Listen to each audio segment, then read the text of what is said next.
Is It Transphobic will be addressing issues of transphobia and transmisogyny. We may also address issues of racism, classism, ableism, and various other intersectional issues in this podcast. So this is a trigger warning. The panelists on Is It Transphobic will also use strong language. So listener discretion is advised.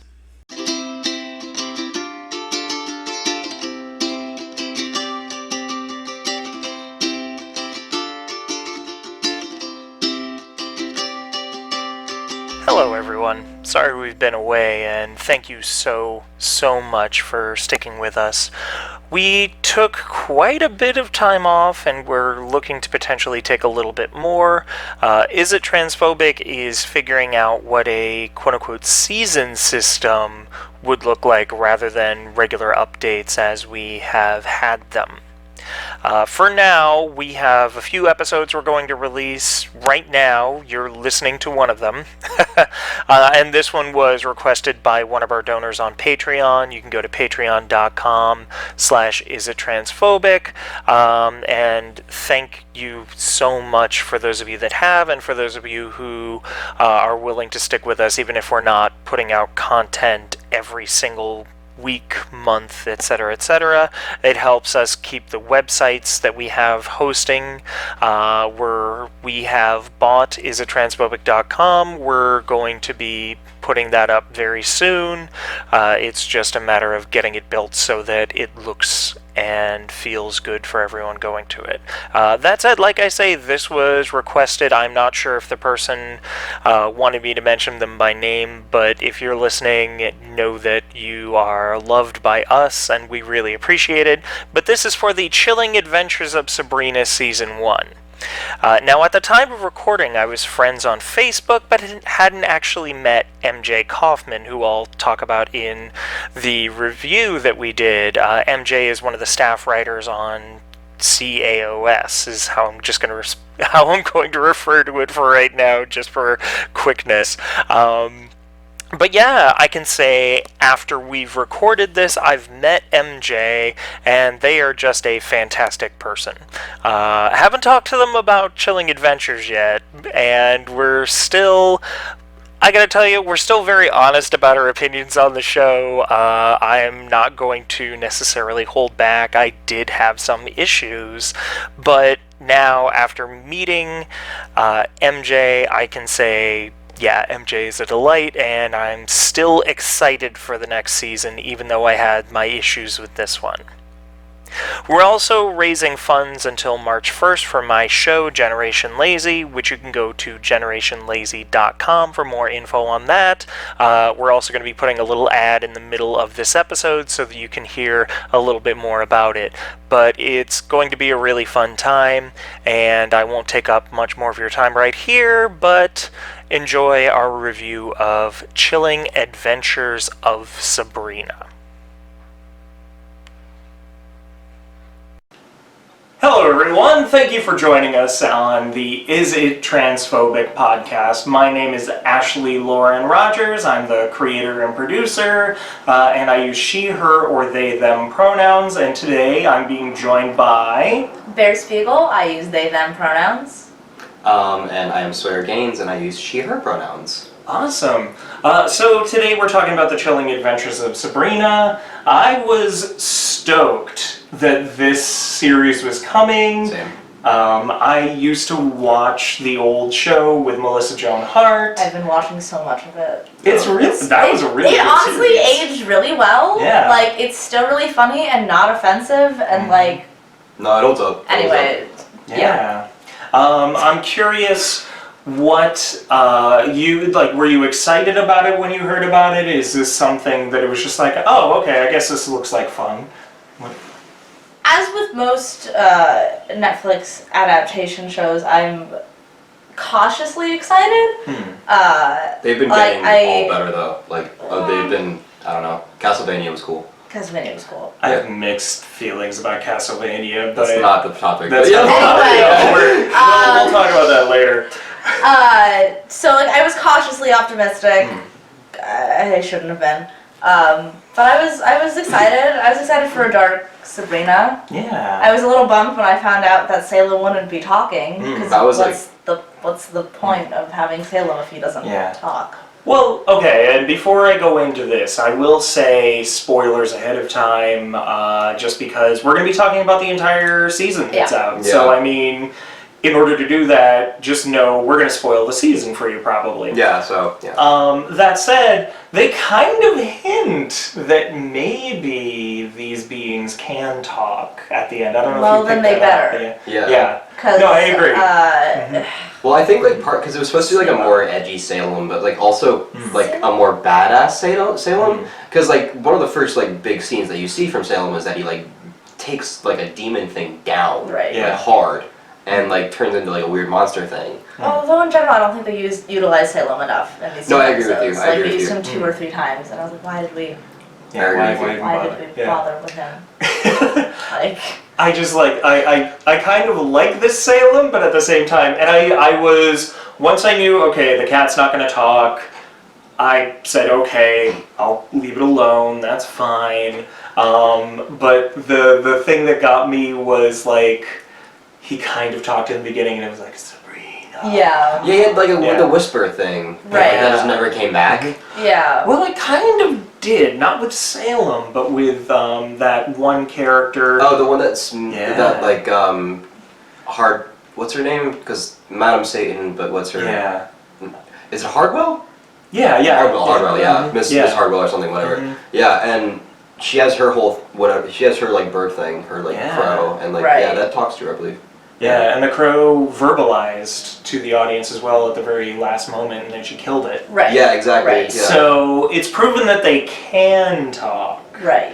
And also, like, obviously Sabrina is communicating with Salem. Sure. So there's I that, just- but yeah. Yeah, I like, miss she my listens. snarky Salem. Yeah. Yeah. I do like the, I don't want to, Sabrina. I do kind of like that I Salem. miss him. Yeah. See, I watched some of that when I was a kid. I feel like, especially like with mine and Bear's generation, because we're both 23, 22, and with our generation, I feel like we were just outside of that like 90s sitcom type deal, but like everyone had like their own sort of 90s sitcom, and like I feel like one of yours was definitely Sabrina, and mine was Full House. That was mine, but I definitely like enjoyed some Sabrina, and although and it was cool for me to find out that this was actually like the original sort of source material that, because I didn't know that beforehand. But I was also very much in the cautiously optimistic sort of vein of just being like, and that's sort of, and I do want to talk about that and being with Salem, the whole thing, because my whole thing about this show is weird missed potential and like actual potential, because my whole thing is obviously there's going to be a season 2, and like obviously a key point is if we're talking about is it transphobic, like the key point is going to be Susie, because that's the non-binary / potential non-binary representation that's kind of like blooming kind of, and that's what I mean by the show is there is a lot of potential for good trans representation in the show, but Yeah. there is also a lot of potential for it to actually get really transphobic. Right. And that's like a whole thing is there's like very frustrating about aspects about this show that do make it a little more like I kind of feel like we have to like bite our tongues and wait and see just a little bit Yeah. about some stuff about how like some like plot lines develop, especially involving Susie. Yeah. Well, and they immediately earned points with me just within the production because they brought in MJ Kaufman, who is a trans artist, to be a consultant. Oh, good. I'm not sure what MJ's official title is. I can Google that really quick, but they are on the team, as well as with Lachlan Watson. Right. Yeah, who is a non-binary actor. Yeah. Right. Who is a non-binary actor. Susie was initially written as a trans male character. Okay. I didn't know Ah. that. And they actually worked with Lachlan to create a more like non-binary. to I move had Susie no in a way that's a lot idea. more Yeah. close to the actor. See, that's That's interesting. I awesome. didn't know that about Susie, but the interesting thing, because I had seen like an interview with Lachlan Watson where like they were talking about how what was really cool was that they were able to input their own experiences into this character, and that's what's actually giving me the most optimism. Right. Yeah. Is like them being able to say, okay, I'm inputting my own experiences into this character, and they're letting me do that, because I feel like obviously they haven't gone full blown with it. Like everyone still refers to Susie as a woman, like Yeah. and there isn't really like But like obviously one of the biggest things is like from the onset, like you're first introduced to her by like these bullies like basically calling her a boy. Yeah. And like that's like the And first assaulting thing. her too. Yeah, exactly, absolutely. Yeah. Yeah. And I think a key thing with her is like, yeah, it's just gonna be like, what do they do with it? Yeah. And is it, and also like, I think I mentioned this before the podcast about like how for some reason because obviously there's this like spectral ancestor figure, Dorothea, who is basically helping her both like do things to help Sabrina and also help her like discover her gender identity, it would seem. But like I don't know why the character is literally Amelia Earhart. It's very Like strange. it's like that's kind of like literally it's just like this airplane like girl like totally modeled obviously after Amelia Earhart, and I'm not 100 like I guess like badass. 'Cause it's not woman, officially yeah. Amelia, right? It's, No, I mean, her like, name it is is Dorothea, her but ancestor. she looks like yeah. The entire very like the strange. aesthetic is so obviously Amelia Earhart, yeah. And I think it's so interesting in terms of like where like it's because that's what it's all about. It's about where they go, and for me, I think we talked about how not just Sabrina, but I think a lot of shows with this type of queer representation need to just kind of take the plunge, and because I feel like they're trying to balance it so they can still like appeal to a somewhat conservative audience. But I think what they need to realize is that they're already past that point. Yeah. Like they're already at the point where it's not like your show's about witchcraft. Yeah. Like you should. I think you lost them. But that's one of the most frustrating aspect of this show to me is like the weird little hints of conservatism. That's like the most frustrating aspect of this show to me, because it's not a positive portrayal of Satanism at all. No. Not even slightly. It's not even a realistic portrayal of. Yeah. First of all, witchcraft and Satanism are not the same No. thing. Satanists don't practice witchcraft, and like the witchcraft they are doing on Sabrina isn't. It's all very mixed up, and I know a lot of people who do practice witchcraft that have been very offended by the portrayal because it's making them look like I'm pretty sure there have bad, been, and it's making Satanists look bad, and it's all. I'm pretty it's not sure great. there have been like opinion pieces by people Yeah. who like identify as Wicca who have like really not been happy at all. Yeah, there are a lot, and you can search them out, and I want to hold space for them, just because Right. it is like, like that, this is a poor portrayal of what you're doing. At the exact same time, I will say it is hearkening back to a lot of the original source material, where it is a lot Right. more like, for lack of a better term, kitschy and campy. Yes. Exactly. Yes. Like, yeah. But it's also a lot closer to, like, I'm watching the whole thing, and I'm just like, well, this is Catholicism, but Satan. Right. But, like, Exactly. yeah. Exactly. Right. Exactly. Yeah. Yeah, exactly. That's what yeah, they do. basically, yeah, pretty much. And yeah. that's not what Satanism is, everybody. No, Let's be clear. And what's so, and that's the whole thing is like this show is very frustrating to me because of that. Is because like it doesn't know what it wants to do. Is my biggest thing with the show right now. Is I that agree. I don't think it knows what it wants to be. Yeah. And like it's very confused. And the primary word that I would use to describe this show, like almost everything about it, including the trans representation, is clumsy. Yeah. Is I would use that word to describe Yeah. the chilling adventures of Sabrina. Clumsy. It There- just doesn't know what it's doing. There were 3 moments that stuck out to me in a negative way. And honestly, like, I will preface this by saying, on the whole, I enjoyed it. I'm excited for the second season. Oh, it was fun. But it is one of those things, there were 3 moments that were just like, what? That I'd love to talk about. Yeah, absolutely. The first one is in episode 2. In order to get back at those mean jock guys, Sabrina enlists some witches from The academy. the quote-unquote sucky bitches. And, Oh, I know what you're getting at. I know. yeah, like in order to get them to stop bothering, They do a gay. they do a gay. Yeah. Yeah, they trick them into thinking that they're making out with all the girls when in reality they're making out with each other, and then they take pictures. Yeah. And Yeah. That was cringy. I think that- I was think we really, had a that's, similar reaction, That's. I mean, One thing to know really, is what that's doing is calling out the men's own homophobia if they would be ashamed of it. But that's not how most people see it. That's me overanalyzing it. It's not great. well, exactly. No. Well, one thing to know is that me and Bear watched all of this together. Yeah. We are partners. We've dated for a long time. We watched the whole thing together. And yeah, we had definitely a similar reaction. And because like a thing about it with me is like, yeah, if they had, because the problem that I had wasn't that they were trying to make these boys feel shame. The problem that I had was that the girls were also making fun of it. Right. Yeah. Like they were also seeing it as something shameful for them to do. Was that? Yeah. And like that's kind of that's It's where I just would go with that. making gayness the butt of the joke Exactly. and something to be embarrassed about yet again. Exactly. Like, and I think that's where I had a major issue, because I was just like, all right, I mean, I'm going to keep going, but at the same time, like, this is really, like, I don't know if this is the message you intended, y'all. Again, clumsy, I mean, it's like- also like tricking people into kissing each other is Yeah. sexual assault territory. Yeah. So Yeah. there's that. Mm-hmm. Well, I feel like that. Fun. I feel like we can. After we get through these couple more moments, I feel like that also Yeah. like elicits like a deeper dive into Prudence as a character. Yeah. And like Fascinating. she's definitely like the most complex. I love Prudence. I yeah. do too, but like I think that her their portrayal of her as it grows on, because for me Yeah. the three redeeming characters for me were obviously the two queer ones, Prudence and Ambrose, and just because she's a queen and I stan her, Aunt Zelda. I feel like you chuckling when I said if you're the queen and I stan her, I think I knew exactly you knew exactly what I was gonna say. Aunt Zelda, yeah, she's great. Oh my god, yeah. I love Amber. And also because like I feel like in that entire show, Miranda Otto knows that she's so much better of an actor than literally everyone there, and like she's just flexing. Which one is Miranda Otto? She's Prudence? Zelda. She's Zelda. Oh, Zelda, yeah. yeah. No, she's, yeah. Yeah, Mhm. absolutely. Yeah.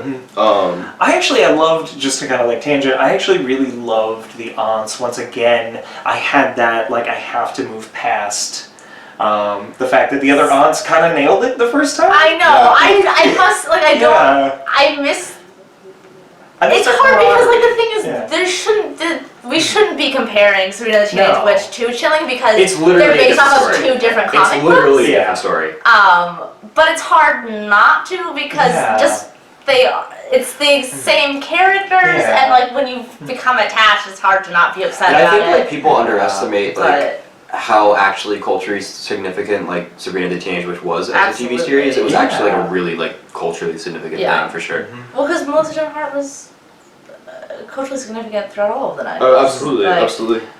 Yeah. No, and and I missed early on a lot of the camaraderie that they definitely had in the original series. Yeah. That they picked up and they Yeah. got by the I end because agree, they're all yeah. in the shit and they're all figuring out the shit. But it just like it was lacking, and I was like, oh. I do kinda know. like them I do being- like I that think- they further emphasized the differences between the two of them. Yeah. Because like in Sabrina the Teenage Witch, it is kind of like an odd couple thing, but like in this one, it's very much like these are the opposite people that Well, it's- kind of don't really want to live together. Yeah. It's really interesting because like a lot of the show sets up like I was just realizing this as you guys were talking, like they set up a lot of dual relationships. There's a lot of like one person other person relationships and a lot set up between those. And I think that the one that was best done was the aunts by the end of the series. Like I think their relation because like in the second half, I think you're right. I think in the second half, their relationship arc comes a lot more through because for the first half, it's literally just Zelda being a monster to her. Right. Yeah. Like that's the entire thing. But then then like you start to see like the vulnerabilities in Zelda's character build, and that's when she's able to realize, oh, she's actually like a really good sister that I like abused for like our entire lives, Yeah. and have that be like a thing. And there's so many. Yeah, that's what I realized is there's a lot of the entire seemingly a lot of the relationships are very one-on-one based. Like, including one of the worst ones I've ever seen in a television show, which is Sabrina and Harvey.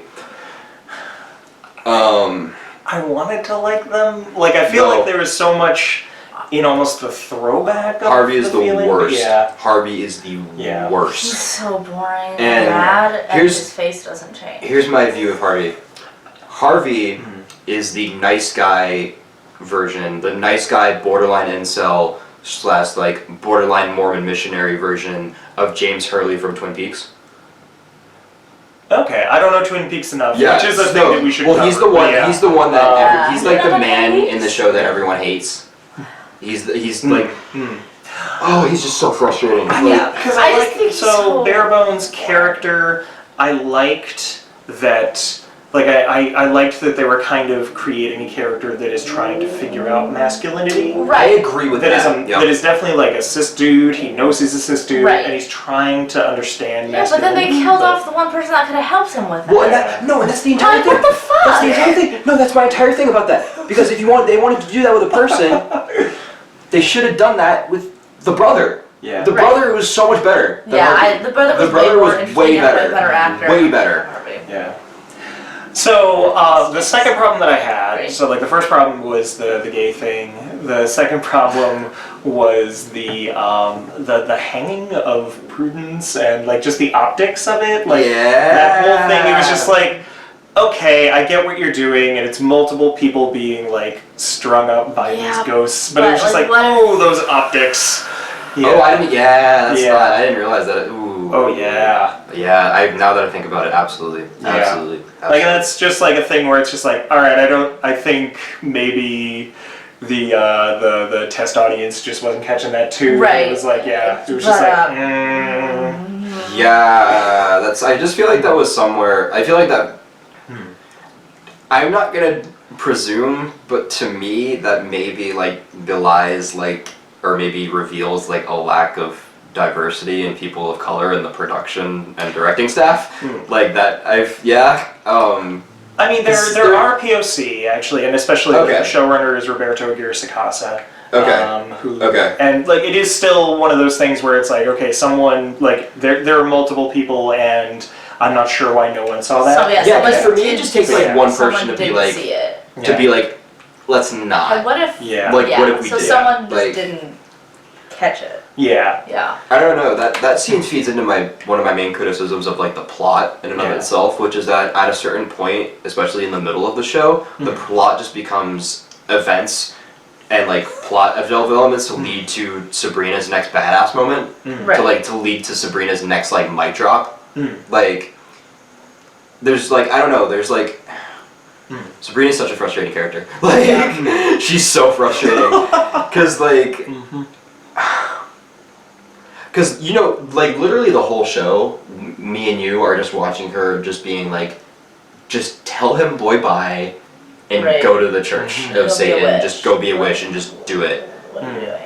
Although there was another thing that I actually, because my other problem with the whole Satanic Temple thing was actually with the portrayal of the Dark Lord and portrayal of Satan, because I'm not sure if you guys caught this, and I don't think I even brought this up with you, Bear, but the entire ceremony thing was very rapey. Yeah. Ew, Very much so. super rapey. Yeah, Yeah. that was, I was getting That like, made me very uncomfortable. I was Yeah. getting the whole vibes of like, because there's this whole hint that like, oh, like he's gonna do something that's Dark Lord's gonna do really Well, something there really seems fucked to also up. be like a weird like virginity thing. Oh, going on. absolutely, Like, yeah, the whole absolutely. thing was, but I think it was supposed to be. Yeah. Yeah. Like Yeah. that, I think was intentional. Yeah, I agree Like with that felt very much like a lot of the like priests, Right, et cetera. like- And it's Yeah. still like, and it's not good, but at the same time, it's like, okay, I was getting that vibe. Right. Well, it's because like of you it, said, yeah. it's like Mm-hmm.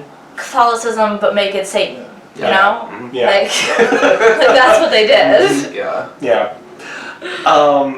So the other thing that really bugged me, and this was like a major thing that I was just like, I don't know if I want to watch this. I'm gonna power through it, and I'm happy that I did. But I kind of was like, whoa. And I enjoyed most of the episode where Prudence is the chosen. Oh, the And- feast of Oh, yeah. Yeah, the souls. Feast of Souls, and in the end, a woman just stands up and It's slits like, her own oh, throat. Yeah, It's yeah. like, It's like, ah. it was really anticlimactic, if you ask me. Yeah. Well, because the whole thing was that like Prudence was picked because it turns out like the wife of the head guy found out that he's her actual biological There's, like, dad. yeah, there's, like, She's this like, whole oh, I plot. want you dead.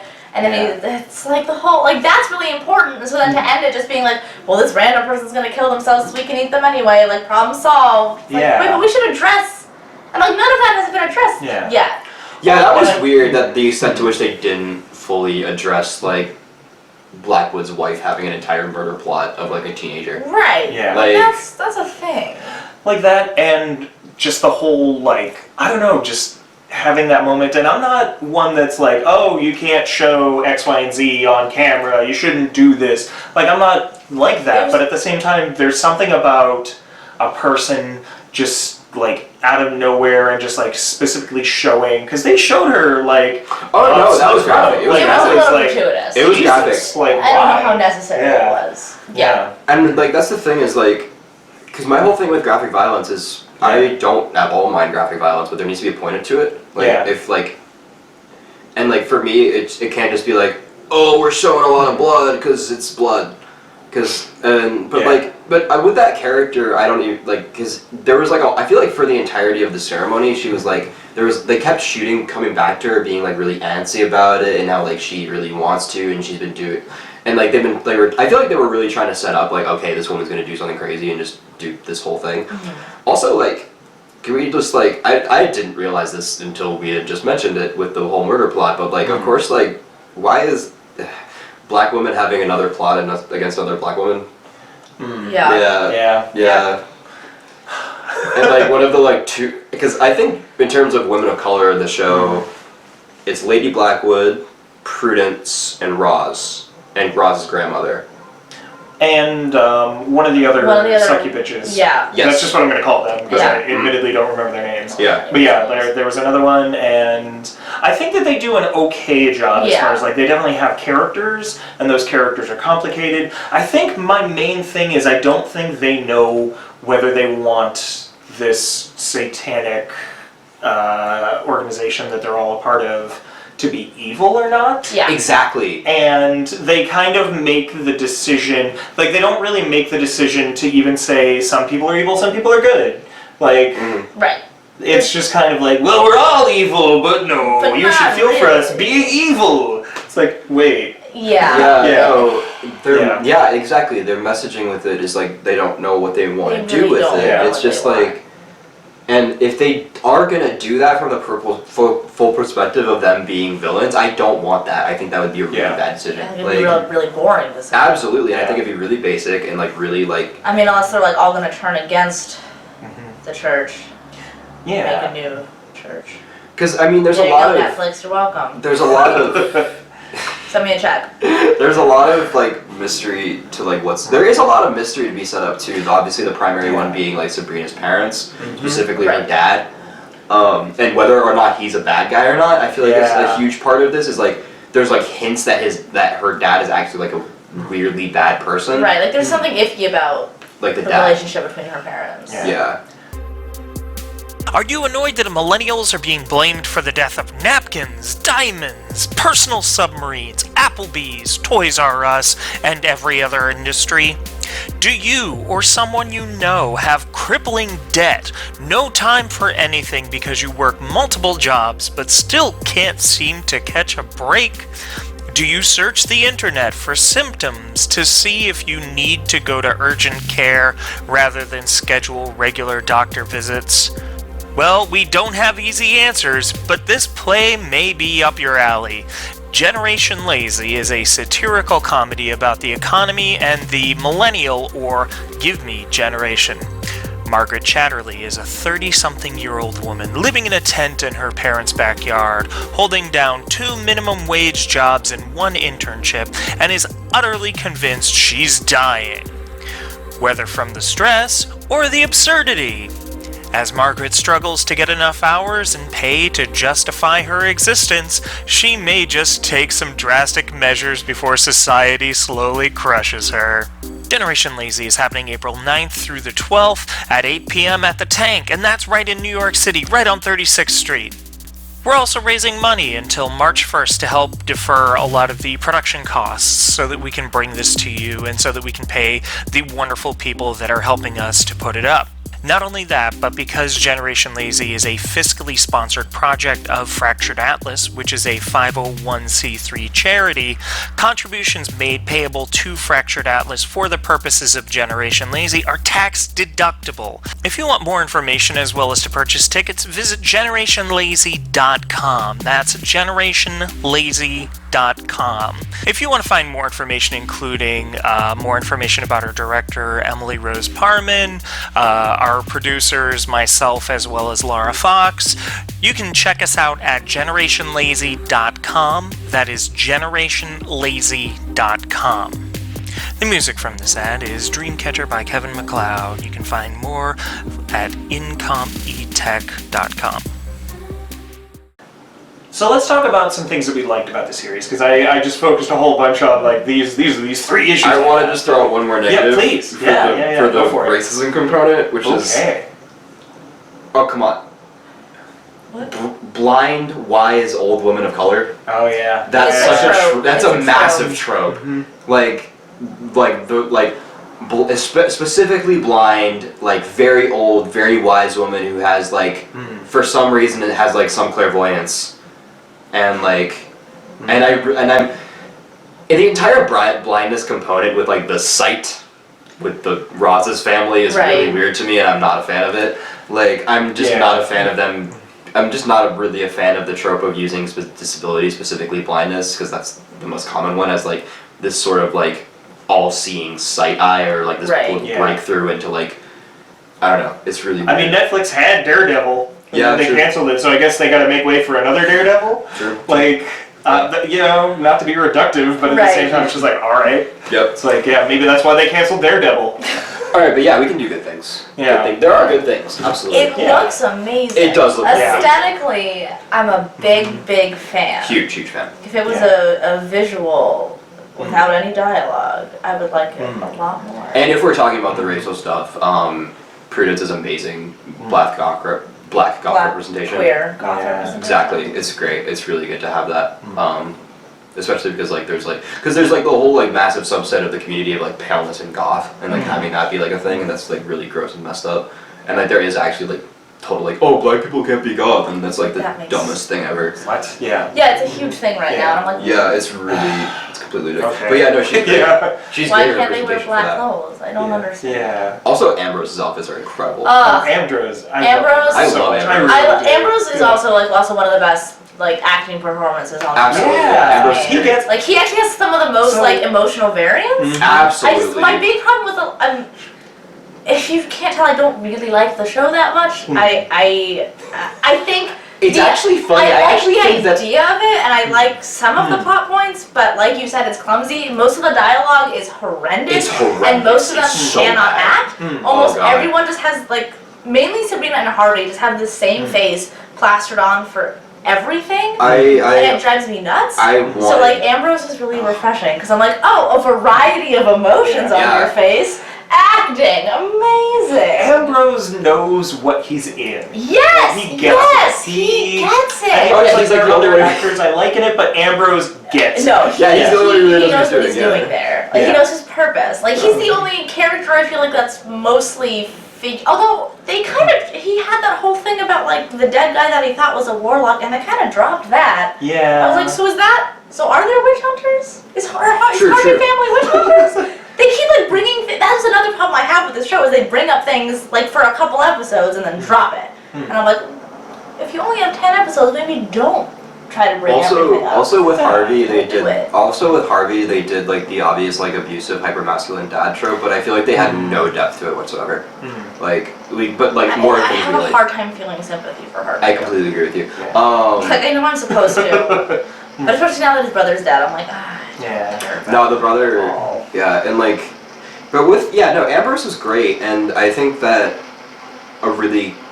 because I was really like, I thought, at first I was like very skeptical of the relationship that he has with that guy, what's his name? Luke? Luke, yeah. Oh, yeah. I was very skeptical, because I had like because I was suspicious of Luke, I thought, is this guy gonna be like a witch hunter bad guy? yeah. Like, but he ended up not being, which I thought was actually cool. Mm-hmm. But I think, and also, I like that with the sexuality, they really didn't make a big deal out of it.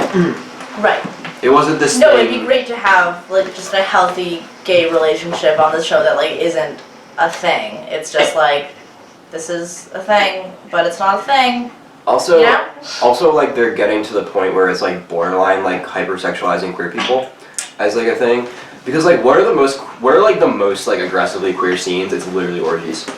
Yeah. Like it's literally orgies. Like and that's kind of my problem is like they want us to be like they're trying to make queer people look like cool and badass, but it seems like the only way they They're can also do slightly that. fetishizing us. Yeah, is to fetishize and make it super sexual. Yeah. Like, oh, we have all of the sex with all of the genders, and it's like, yes, we do. Okay, we have but an like, asexual witch. yeah, Yeah. Yeah. Right? Like, where they at? Yeah. No, Right, things we like about the show. is what Yeah, we're like, Yeah. no, I mean, I'm sorry. Yeah. that's the most frustrating part about the show to me is like whenever I have like a thing that I really like about it, there's always like There's this still, like, caveat. Yeah. Like, but the same thing about things that I really dislike about it is there's always some caveat. And overall, based on your tone, I actually think that I actually have like slightly more of a respect for the show than you You do. can have it. Like it's It's weird. yours. Yeah. I don't know. The dialogue was just, it was hard to listen to. There were a lot of times where I like wanted to plug my ears. It was so bad. I mean, like as like a fiction writer, it was bad. Like it was just like, and I'm not even very like, and I know as a fiction writer, writing dialogue is the hardest thing to write. Absolutely, and I'm like far from the only writer that will say that. But like, oh my god, it was abysmal. Like especially with anything involving Harvey and Sabrina. Yeah, it was bad. Like It was rough. Most of Sabrina's dialogue is rough. like if they're, because like here's the thing, if they're gonna have this, if they're gonna have a major key part of the plot setup be like, okay, one of the most major things that's keeping her in like the mortal life is this boy Harvey. There needs to be like serious emotional weight there, and there is just none. Yeah. Like there is zero. Like, it's and if that's gonna be like her thing, that's like drawing her there, and like, and it's like their whole like weird like intimacy is so like they haven't had sex is I feel like a key part of like the basic plot line is that they haven't had sex, and like because also with the fact that like because you're, I think it's the thing where you're supposed to save herself for the devil. Is like a whole thing with that. Is like satanic promise rings. Like, no, I think that was a thing that they brought up. Was like she's supposed to be a virgin going into the ceremony. Right. And I don't want her to lose her virginity just so that Satan can't. I actually, I thought that was gonna happen. At one point. I actually thought that she was gonna like do. There was gonna be like bang me so Satan can't take me. Yeah, exactly. What? Okay. Harvey, like, Harvey, no, hold on, Harvey. I know what you're thinking. I just need you to bang me so Satan Right, won't like take me. I don't if you don't do this, Satan will. And if you don't do this, Satan will. Like, oh yeah. Anyway, yeah. I'm glad they didn't go in that direction. yeah, I was Yes. really Very worried. glad. Yeah. Yet. But yeah. True, yeah. That's the whole point of this show. Is like there's so much potential for like improvement, but there's so much potential for it to just be a shit show. Yeah. Yeah. So the executive producer Roberto Guirasacasa, I brought him up before. He is actually initially he was a playwright. He's written some really good plays. I've actually directed one of his plays, Oh, really? The Velvet Sky, and this to me felt right up his alley. Okay. Like this is absolutely like his style. He's actually got an entire play based around comic book stuff. The reason he got hired by Archie Comics was because he wrote a play where he created this alternate universe Archie where he was gay.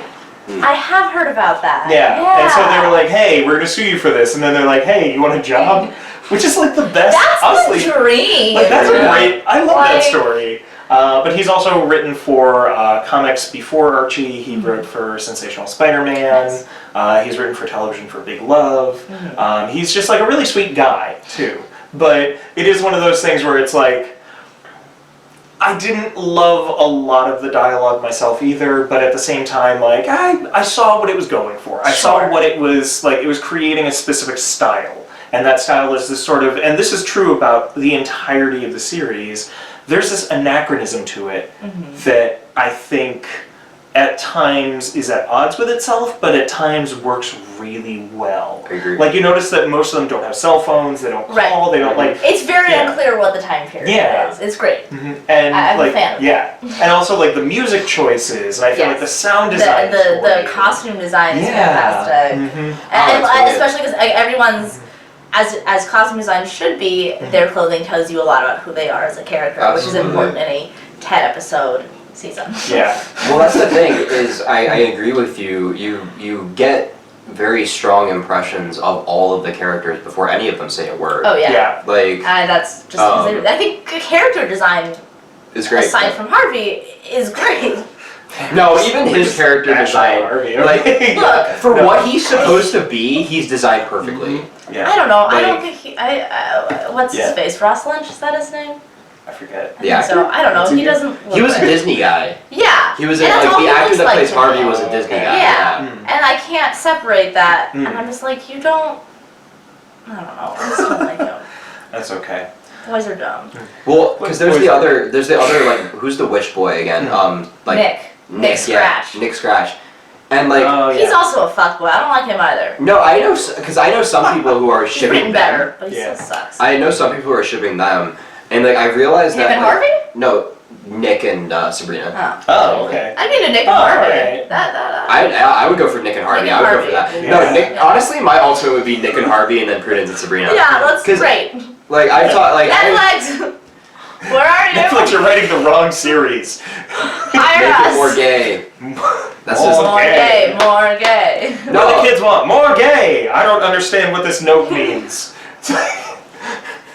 I just don't understand this note. It just says more, More gay. gay. more gay. We need more of the gay. Like, but like. Just gonna I'm shuffle hoping- sticky notes around. I'm hoping that Sabrina and Prudence like hook up at one point. I feel like that needs to happen. Like, I kind of feel like it would be like forced if it I did. feel like- I don't feel that. I'm with like you. I am with you on that. But Yeah, I it's don't know. I just- feel like it's like, oh, Prudence yeah, can be they want bad. more gay. Let's just do no, this. Yeah. well, Yeah. I mean, no, the big ship that if there's a gay ship that needs to happen, it's Susie and Roz. Right. Like, because that is the one that's being hinted at. Is So. like because we have gotten no hints whatsoever that Roz is straight. Yeah. Like absolutely That's none. true. Like Yeah. none. And like they're so close together. Like I like the like. And that was actually, if we're talking about positives, I thought the relationship between Susie and Roz was great. Yeah. Even if it The is two of them platonic. I like a lot in general. Yeah, as characters together, and I think they do really well together. And I think Yeah. like they're able to use their experiences of being ostracized in a way that brings them together in a very positive way. And yeah, because they're exactly. and My they're- only problem is that I'm just more interested in them than I am Sabrina most of the Yeah, time. Like exactly. that's my main problem. Is I'm usually way more interested in what everyone else is doing. I don't really. It care reminds what me of Sabrina's it reminds me Yeah. because I'm an anime nerd, and it reminds me a lot of anime in that regard, because that's like a huge trope in anime is that like the protagonist is like the least interesting character, and that all of the side characters are much more interesting, and I'm totally getting that from this series. Yeah, and like because like Kieran Shipka is a weird actress, because like she started off with Mad Men, and She's Sabrina? Yeah. she's Sabrina. Wow, okay. She started off with Mad Men. And well, because the one thing that stands out to her obviously is in terms of especially in terms of being conventionally attractive, she's gorgeous. Yeah. Like that's obvious. But like her acting performance, it was like you said, it was flat. Yeah. It was the biggest thing. Like It like reminded me Claire said, of like going to a high school production. exactly. No, perfectly. Exactly. Yeah. Exactly. It's like I Um, can see you're trying, but it's not doing it. It was very classic Like, Like there's overacting. nothing. There's no emotion coming. It out felt of like very classic overacting, but like the part for me was it on purpose? Yeah, that's the Like- thing. It's like, is this you a bad actor? Do you have a bad director? Is this for the show? Like I don't know, but I hate it. And like part Yeah. of it, part of my problem with Sabrina is especially because I talk about how like there's so much build up to just her being able to have like a badass or a mic drop moment, and it felt like she had a mic drop after like almost every other line she said. Like every other line she said was like her trying to make a statement, Yeah. and that was I think part of what they tried to cover in the show was like Sabrina's really indignant and really stubborn. And it's gonna come back to bite her, and like to an extent it does. I don't know if it bites her back hard enough, to be quite honest with you, because she fucks up a lot in the show, and yes, it does at the end bite her back. But I really don't think it bites her back hard enough. I think that she deserved to suffer a bit more. Let's talk about the portrayal of Susie as a character. Absolutely. We talked a little bit about Lachlan Watson, but let's talk about Susie as a character before we start wrapping things up and talking about the two questions that we always ask. Potential. That's what I have to say about Susie. Okay, why Is- potential as opposed to actual? Well, what I'm talking about with like the potential to be transphobic versus for being really positive trans representation, it all centers around Susie. Yeah. Because they are being established as a trans non-binary character, and if they don't fully follow, like, if there is not like an actual reveal scene of them like fully coming, what I want, because here's my hope, the absolute hope, because I don't think we've properly seen this in media, is like a full process of a coming out evolution. Like, you know what I would want to see, because here's the other problem that I have with Sabrina and like especially Sabrina and Harvey is. Sabrina and Harvey remind me of the type of friends who, like, once, like, Susie would come out as non-binary, they would be like, oh my god, we support you so much, we're always going to be here for you with this and that and that, but, like, they'll also, like, misgender them half the time. Right. Like, that is totally the vibe that I get from Sabrina and Harvey as friends. Like, Roz, obviously, I think would be, like, the best person in the world for that, but, like, with Susie, like, that's what I mean by that, is, like, I want them to, like, have, like, a situation where, like, you see...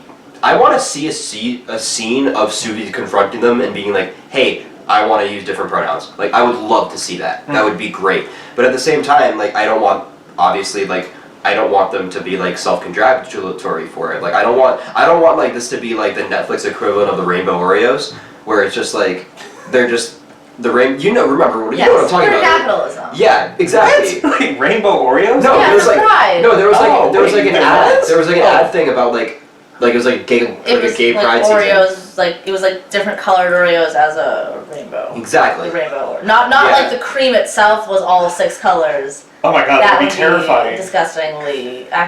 Or like or a Kylie Jenner giving like a Pepsi to police officer type situation. It solved it. Like We no longer have police brutality. it's just like everyone. we're just like hey, our series because of our series and the fact that we put this very obviously non-binary character in the show, that means people aren't discriminating against non-binary people anymore. We figured it out. We're good. Well, Great. let's talk for a moment also about this idea of like specifically having them come out, because this is a thing that I'm running with a lot of queer folks right now. It's the idea of like, and I have my opinions on it, but I want to hear from you both about this. Like that idea of whether they have to state very clearly like I am this, or whether they need that moment for them to be valid as a non-binary or trans character. I think you speaking as a non-binary person should take this for sure. I mean, I just think it'd be unrealistic for there to not be a coming out. Absolutely. I don't know anyone who, I mean, mainly because being non-binary isn't something that you can just show up one day and everyone's like, oh, you're non-binary now, I can visually see that. It's something you have to tell people, otherwise they will never know. Right. So it's just kind of impossible to be a non-binary person without coming out every time you meet a new person.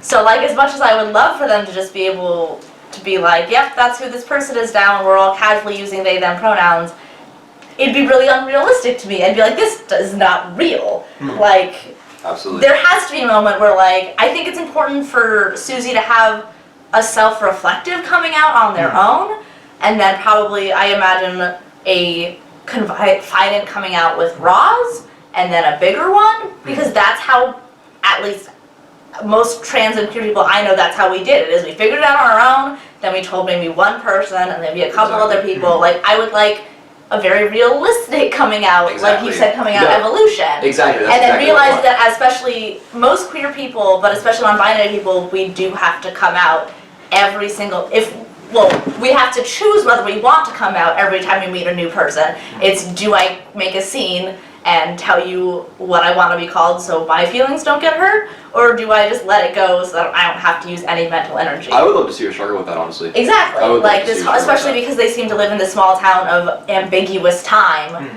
Like every time you meet a new person, do you disclose that you're non-binary, or do you just let it slide and let yourself get misgendered? So like I really, because Lachlan is non-binary, and because they have MJ on as whatever they're doing, I'm very hopeful that this will be a realistic respectful, non-binary representation, and that's one of the like main things I'm excited about for season 2 is seeing. Absolutely. I am honestly very hopeful because of the. I mean, like if the actor playing Susie was cis and they had no trans people, like I'd be like, nope, this is gonna be garbage. I hate it, but like I am actually very optimistic about this, and I think I'm hopeful that they're gonna do a good job. Yeah, I tend to agree with that in general. I very much agree. I think because for some personal background, I identify as a trans woman, but I went through like a period in college of identifying as more like non-binary, gender fluid sort of things. And I agree in terms of actually like having to really like gender yourself in front of people, it's a lot more work. It's a lot more work. It's much easier for me to be like, I identify as a trans woman because even still most of society now has a basic understanding of that and what that means. Definitely much more so than like just straight up non-binary. And I think I really liked what you said about making sure that there's a scene with her first specifically coming out to Roz. I think that's so important that they have that because that's such like a free. I just can't imagine that not happening. Exactly, especially like with a real non-binary person. I can't imagine because like for me and I know pretty much everyone else, it's exactly how we did it. There was like 1 or 2 people who we trusted and we knew would not judge us for that, and Roz is so obviously that person for Susie. Yeah. And I feel like that's gonna be complete because like I agree, they're setting up a challenge for themselves. This is good. Like it's if they do this right, I think it's gonna be a really really cool thing. Really important. I think it absolutely can be, especially if they're able to like really actually and properly and respectfully show like the process of someone developing a non-binary identity on stream, because I don't think that's something we've ever really seen before. At least I haven't. And I think, and yes, and my primary hope for that comes from Lachlan Watson. Yeah. Is that they are my primary hope for the success of that being a thing. Yeah. I just hope that they feel comfortable enough in the environment to like speak up for themselves. Yeah, and exactly. it seems like they are. Yeah, and the reason that I bring that up and is because there are people that would believe and say that like, okay, they just exist, they are there, and they're already occupying a space that is in some way binary questionable, we'll say. And even then, like, Lachlan Watson didn't necessarily want this to be I'm here, now I'm non-binary. Exactly. Well, I think it also has to be But like yeah, a huge like, plot point, but like, I think it's important that it's stated that like, I'm not cis. Honestly, I think the most important thing for me would be a pronoun switch.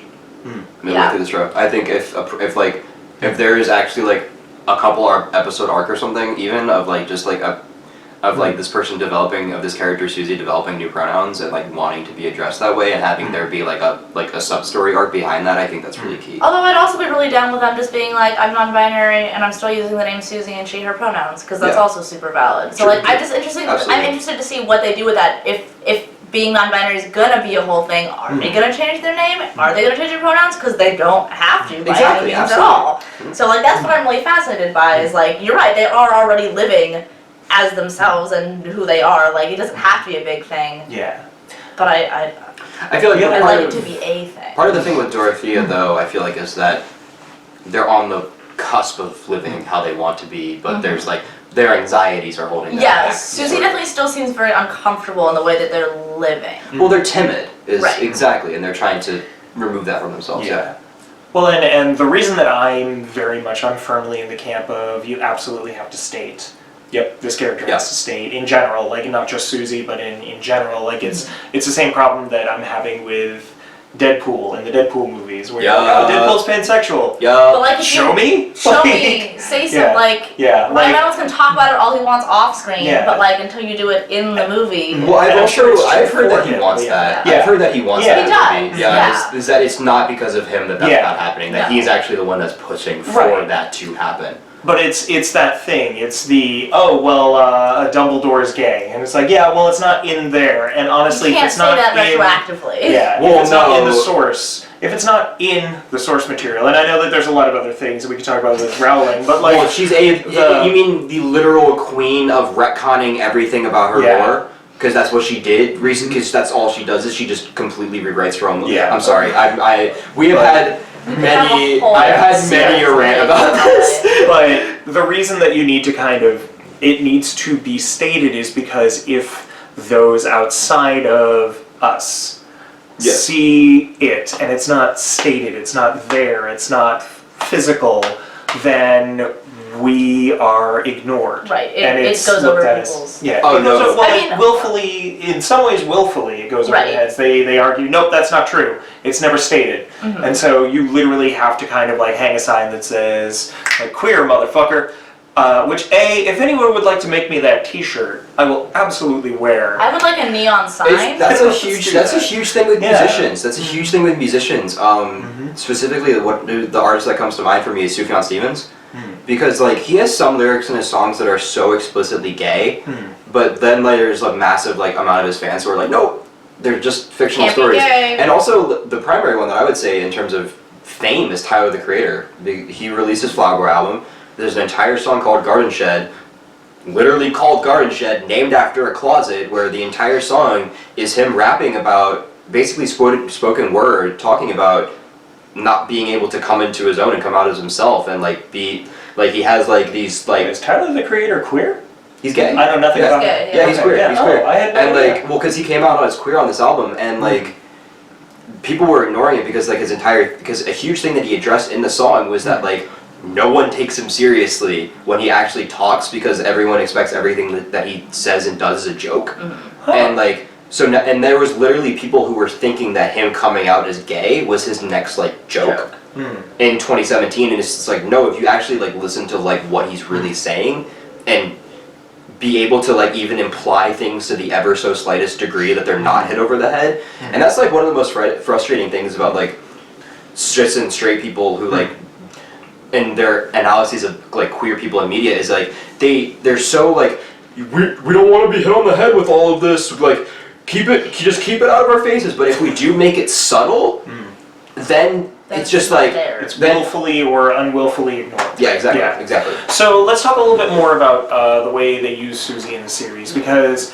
so much of their for lack of a better term, non-binariness. I know that's not a Yeah. thing. No, it's not right. So No, it's much of fine. their non-binariness Yes. is kind of done in a aggressive manner. Yeah. Like it's a lot of like oh you like I forget some of the, like this, but like it's a lot of like slurs and it's a lot of like boy girl blah blah blah. Yeah. I will freely admit I loved the episode with the demonic possession. I agree with that. Yeah. Like that I did really enjoy that episode, even though there was a lot of like that. You mean the principal Like- getting possessed? No, the no. uncle. Oh, the uncle. Yeah. That's right. Yeah. They had to perform Like, the exorcism. yeah. I like that episode. That episode I really enjoyed, but at That's the same all, like, time there was a very, lot of like those trappings of like the slurring and the like Yeah. like yeah you think you this and that and I'm pretty Right. sure like he definitely possessed aggression. calls her a dyke. yeah Like I'm pretty sure multiple times in the show she's called that. yeah Yeah. Like, and yeah, no. Yeah. It's like are there positive, because I'm trying to think specifically, but are there positive portrayals within this that we see? Because I know that they exist, I just can't think of them as much as the negative. But well, I know think that they're there. a lot of it comes Yeah. between the intimacy between Susie and Roz. Yeah. And like just how genuinely supportive of each other they are. Yeah. And like how actually supportive their friendship really is in terms Yeah. like there's like this scene like where they're like literally like being held in each other's arms and it's adorable and like just Yeah. and there's like a lot of just tenderness there, and I agree that there's a lot of aggression in terms of because there's like but also in terms of like the part of like Susie a little bit like becoming sort of like more like boyish and stuff like that and having like one of the things that she does to be that is like she like goes and wants to like fight the bullies and stuff like that and have that be a whole thing. Bear, I'm not trying to call you out or anything, but Bear fights the bullies? Fight. no, I'll fight everyone. Bear will Okay. fight anyone. Yeah, no, okay, that's great on And- brand. Yeah. Yeah. Yeah, it's very on I brand. have a baseball Yeah. bat. Big baseball bat. But I Yeah, just no. got a new one. But yeah, and like, but no, I really do think that there's because like what I really like about it is they're totally because like part of what I think is drawing me towards Susie's non-binary representation and making me feel positive about it is it actually does remind me of people that I know. Yeah. is that there is actually components of Susie and their budding queerness that reminds me of people that I know during that phase of their life.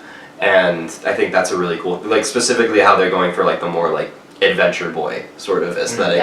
Adventure boy, not, you know me, like, yeah. Which, especially with the whole, like, not Amelia Earhart relative Yeah, thing, makes exactly. sense. Because she's kind of the stereotypical not female, but like, this idea that this Dorothy Amelia Earhart character themselves might also not be a woman. Yeah. And it's kind of like interesting to think that someone has a non-binary ancestor.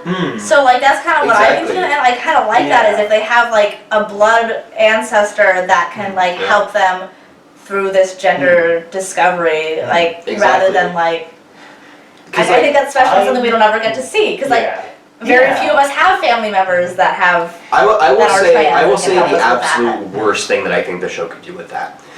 The worst thing that I think the show could do with that is if like they're telling all these things, all these stories to Susie, and like they're just like, and you can be a woman anyway with all of this, and have that be a thing, because they're so not leaning towards that being a thing, but they're so like clearly like. Like my worry is that this ancestor is an evil demon. They're kind of showing that there's something nefarious with this ancestor. And well, I the don't ancestor know was like cautious about the witches. Yeah. Right? Yes, but the I wonder ancestor. because they've also mentioned witch hunters a lot. I was like, was Dorothy a witch hunter? Also, I don't know. she leads her to do some very reckless things that could very much put her in danger. Like, and like I'm worried that this is not actually her ancestor, and it's like a demon that's messing with her. And, I think there is. I think maybe you're a version of that because. But she has actual journals of the ancestor, and that's where she's getting a lot of her stuff from. Well, it could be the demon. Yeah, but demons take the form of... Yeah. Sorry, I didn't mean to take that. Yeah, but no, I was trying to find the right words and I couldn't. Like demons, and especially like to youth. I know that Susie's like an older youth, but at the same time, like looking at the way demons hypothetically work, is that they materialize as something trustworthy, as something like either someone that you know or something familiar. That's why there are demons. Assuming that you believe in demons, there are demons that take the form of like Slender Man, even though Slender Man never existed way back in the day. But it's like a form of like, demons are keeping up with creepypastas. Right. Yeah. No, they got it. You gotta work in the trades. Yeah, Freddy Krueger's not scary anymore. Slender Man, that's the thing.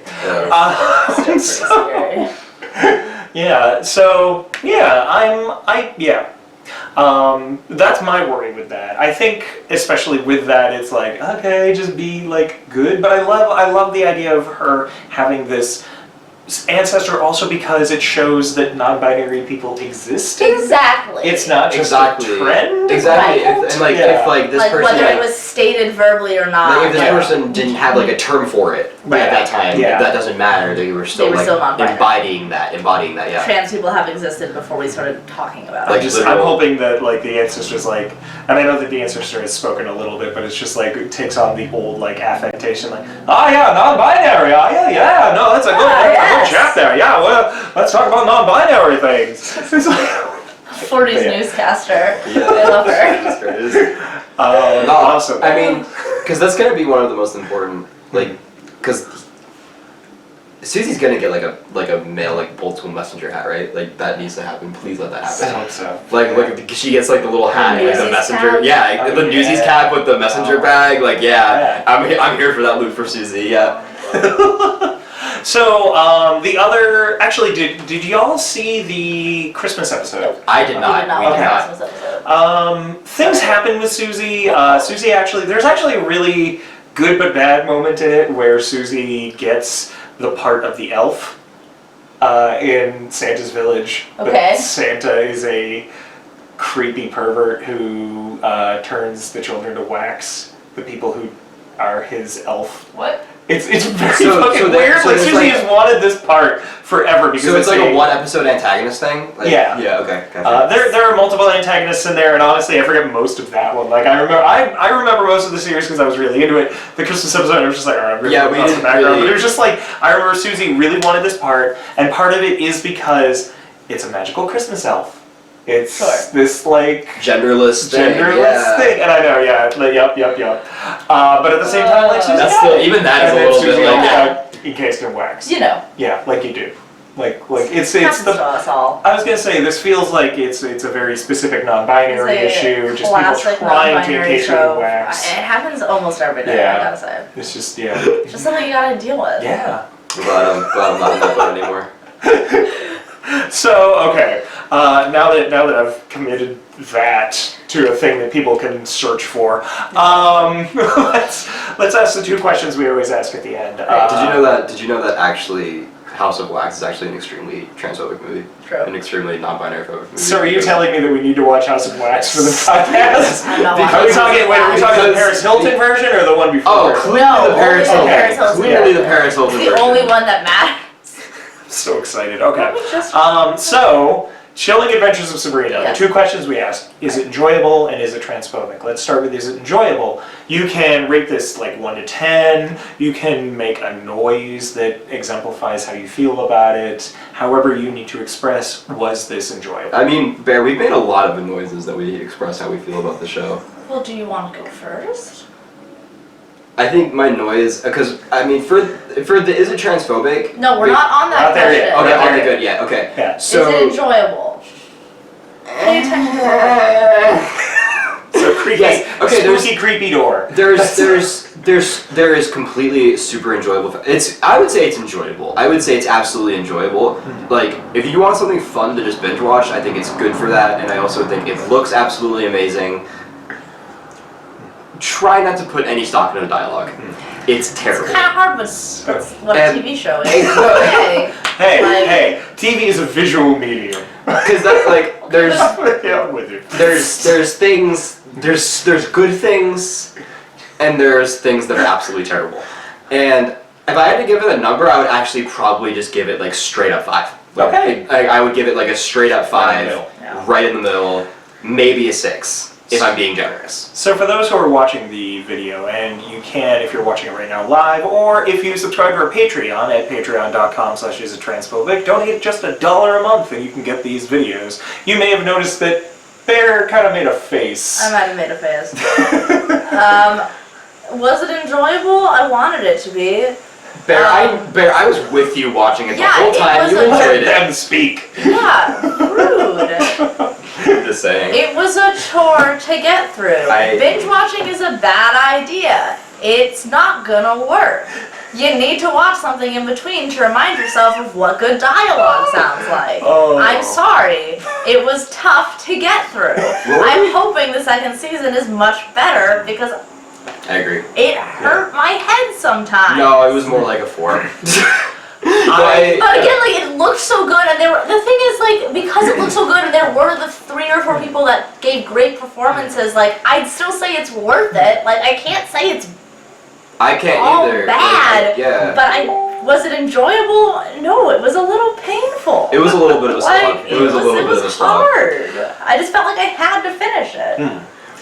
So for me, I say I'm going to start with the number. I'm thinking 7 out of 10. I actually really Great. enjoyed it, both from a visual perspective. I was there with it the entire time. I knew. I'm not going to say like, oh, I knew what this was, because that like immediately kind of undercuts it, or it makes it seem like it's like not good. But at the same time, it's just like, yeah, I know Yeah. what this was. I knew what I was walking into. This is Exactly. like, I thought it actually exceeded my expectations, and it was really good to sort of follow up with an artist that I've really enjoyed the work of for a very long time. So it's like, yeah, okay, great. I'm very happy for its success, and again, like, that may have also colored how I went into it, because I was like, oh yeah, I'm really excited. And then that intro that I know we haven't even talked about yet was just, that's such a good intro. It's an incredible. It's an Like, incredible. it's such intro. a good intro. Yeah, so intro's fantastic. And so it hit my expectations in just the right way. I say 7 out of 10. For Great. Actually, I think in general, if you want to talk about just like aesthetics, also like the music's really good. Like it's like really well So executed and really like Yeah. well chosen music. Yeah, absolutely.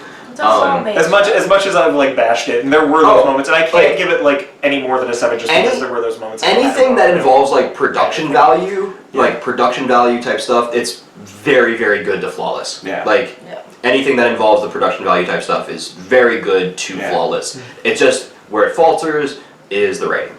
That's where it Good falters. acting. So And, yeah. So, is it transphobic? Once again, this can be a number system, this could be just a noise, something. Okay. Okay. I guess I'll go first again. So for is it transphobic? Right now, I would say no, but I also don't think it takes. I don't think it pushes itself enough to potentially even be transphobic. And but what I will say right now is there is both potential for it to be very good transfer representation, and there's potential for it to be very transphobic.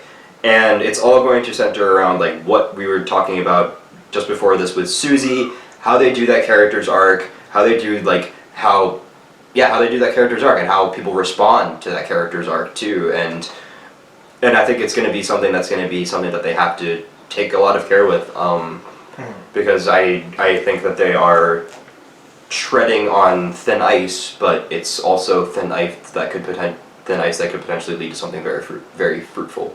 So. Yeah, I'd give it a big ol' question mark. Yep. Like you said, like there's Basically. not enough trans stuff for me to even say what, because they still, I think the trans stuff wasn't clear enough for me to give an answer on it. They're I feel like different- only the queer people picked up on it, and most of the cis probably didn't even notice. They play it safe. So like I just don't feel like I can even answer the question because I wouldn't feel right with a yes or a no. Okay. It's kind of dipping your toes in. So for me, I don't know if I want to give it a number. I don't think I want to give it a number. I don't know if I necessarily want to give it a noise either. I think I feel like the backstage politics of it they're doing that right. Right, I think agreed. that's great. It's a very Elizabeth Warren show. I feel what? What? Like Elizabeth Warren in terms of the fact that she had, like, I'm talking about the politician, Elizabeth Warren. No, we know, but I don't Like, know it's, what you mean no, by that at all. like good intentions but clumsy, essentially. Like good intentions but like kind of like. Yeah, except that Elizabeth Warren's a bad Okay, but person. I also agree with that to an And extent, we but were I just also saying think that that she's the like. backstage is good. No. So Okay, that maybe had more of no- a bit of a Lisa Simpson. Like in terms of like just like trying to be something that's like good, but like completely stumbling over yourself at the same time. I don't like, agree with that It's very like statement. liberal. Yeah, I it's don't like very liberal. Like. Okay. I don't. So, but to continue my train of No. thought. And that Okay. makes no sense. So, Alright. yeah, I think that the backstage politics of it, they're doing that right. Yes. They're hiring people, and they're listening to them, it seems like. That said, what we're seeing reflected, I don't know that we're there yet. Kind of like what you were both saying, Yeah. where it's like, I don't know if we're pushing that far. I think that they do push it, though. I think that they make it, even if they're not clear as far as like making a definitive I am this and the blah thing, there are a lot of evidence that Susie is dealing with a lot of specifically anti non-binary hate, specifically anti gender norm hate, Right. or pro gender norm hate, for lack of a better term. Yes. Yeah, and because of that, it makes it a little tough, because again, like, I had a hard time remembering the positive moments. Right. And I'm not saying that that's necessarily a good or bad thing, but at the same time, it's just like, I don't know, that's a whole other thing. So I don't think, and this is one of the rare cases on this show, because we don't get blasted, but I get a lot of people who, when I talk to them about the podcast, are like, so everything's transphobic, right? And it was like, well, No. I mean, no, but No. mostly. And I think that the nuance is more like, yeah, it can be, but it can also be enjoyable. And so for this, I don't think that it necessarily goes far enough to say, kind of like what you both were saying, but at the same time, like, I think it actually goes a lot farther than people. I think people give it more credit right now, but I think that it gets its credit because of its backstage politics, Yes. which I do agree with. I So- think it will earn its. I'm hoping it earns its credit in the second season. Yeah. Well, that's Yeah. the thing is all of this is based on the second season. Yeah. Yeah. And like. And that's the thing is like I can be patient for a first season, but after the second season, I think like that's when we start to lose patience about like all that stuff. And also like in general with like the bullying, and there also is like there's also like I said before, like Susie was called like a dyke several times during the show. There's definitely like also like just a general queer phobia aspect to it, and I think they should also explore that with the town itself, because like this is sort of like this rural conservative type town in contrast with like the free spirit frivolous witches and stuff like that, and having that be a whole thing. And like I do also think in terms of like queer stuff that they and being trans, that they want to make it a little bit less hypersexualize. And I think Susie's a great person to do that with. I think she's perfect for that. Yeah. So, awesome.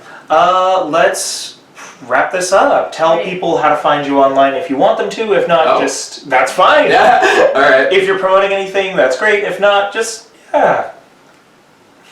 just thank the others for listening. Hi, you can find my Instagram at Bear the Princess of Darkness, and I also do the drag. So you can find my drag Insta at Barely Legal Queen. Name to change soon, so I guess that depends on when this comes out. Yep. So I am kind of in the process of trying to get things started. I just have like basic Facebook. I don't use that much stuff.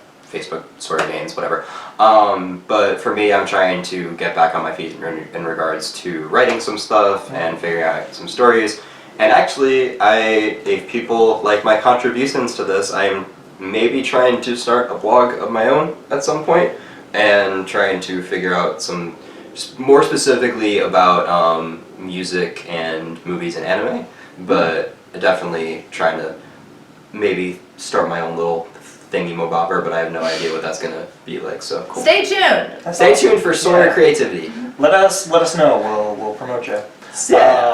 Yeah. So for me, you can follow me at the Twitter handle at Lucretia Dearfor, LUCRETIADEAR, and then the number 4. You can also follow Is It Transphobic on Twitter at Is It Transphobic. You can support our Patreon. Again, $1 a month is all you need to support in order to get access to the videos. You can watch past videos, things like that. And that is patreon.com/isitransphobic.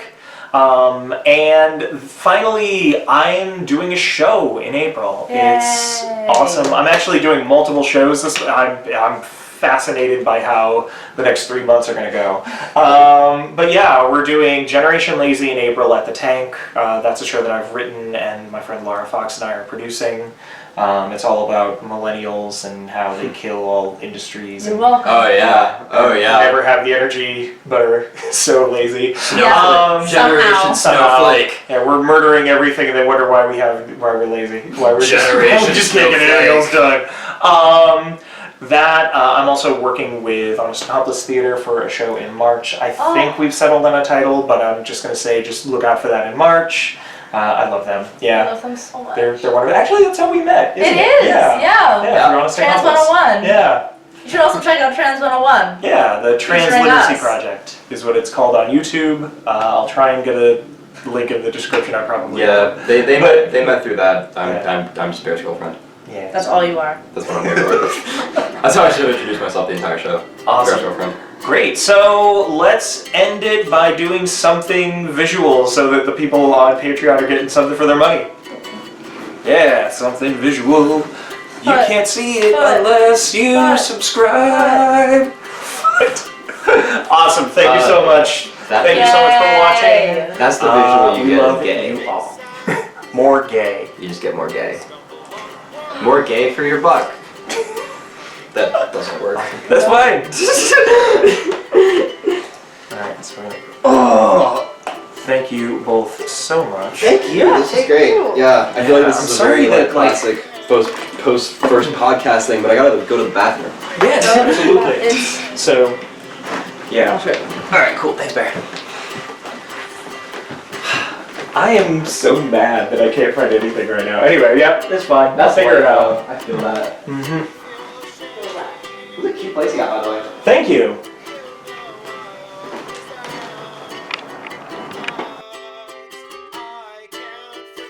Is It Transphobic was produced, edited, and coordinated by Ashley Lauren Rogers. The Is It Transphobic logo was created by Phoenix Sweeney, and you can see more of their work at tinylionroars.github.io. The original music you heard was all created by Vivian Aladrin, who you can find on Bandcamp at vivianaladrin.bandcamp.com.